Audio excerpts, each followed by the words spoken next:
আমরা আজ জানব ঈদ উল আজহার আগে করণীয় বিষয়গুলো। শুধু প্রস্তুতি না, এটা মূলত ইবাদত, শুদ্ধ নিয়ত এবং সামাজিক দায়িত্বের সময়। আমরা সহজভাবে গুরুত্বপূর্ণ করণীয়গুলো তুলে ধরছি। ১. নিয়ত ও মানসিক প্রস্তুতি। কুরবানির জন্য খাঁটি নিয়ত করুন, শুধু আল্লাহর সন্তুষ্টির জন্য। নিজের গুনাহির জন্য তওবা ও ইস্তিগফার করুন। বেশি বেশি দোয়া ও জিকির করুন। ২. কুরবানির পশু নির্বাচন। সুস্থ, নিরোগ এবং শরীয়ত অনুযায়ী বয়সসম্পন্ন পশু নির্বাচন করুন।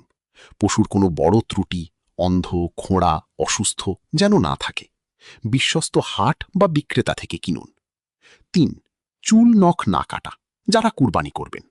জিলহজ মাসের চাঁদ ওঠার পর থেকে কুরবানি দেওয়া পর্যন্ত চুল নখ না কাটার সুন্নত পালন করুন।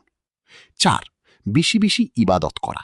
তাকবীর, তাহলিল, তাহমিদ পড়ুন। আল্লাহু আকবার, লা ইলাহা ইল্লাল্লাহ। কুরআন তিলাওয়াত করুন। নফল নামাজ, তাহাজ্জুদ পড়ার চেষ্টা করুন। ৫. পরিষ্কার পরিচ্ছন্নতা ও প্রস্তুতি। ঘরবাড়ি পরিষ্কার রাখুন। কুরবানির জন্য প্রয়োজনীয় সরঞ্জাম প্রস্তুত রাখুন। নতুন বা পরিষ্কার কাপড় প্রস্তুত করুন। ৬. গরিব দুঃখীর খোঁজ নেওয়া। আগে থেকেই অসহায় মানুষের তালিকা করুন। তাদের জন্য সাহায্য বা কুরবানির মাংস ভাগ করার পরিকল্পনা করুন। ৭. প্রয়োজনীয় পরিকল্পনা করা। কুরবানির সময়, স্থান ঠিক করুন। মাংস বন্টনের পরিকল্পনা করুন। নিজে, আত্মীয়, গরিব পরিবারের সাথে দায়িত্ব ভাগ করে নিন। স্তর ছোট একটা গুরুত্বপূর্ণ কথা। ঈদ উল আজহার মূল শিক্ষা হল ত্যাগ এবং আল্লাহর প্রতি পূর্ণ আনুগত্য। তাই শুধু বাহ্যিক আয়োজন না, ভিতরের পরিবর্তনটাই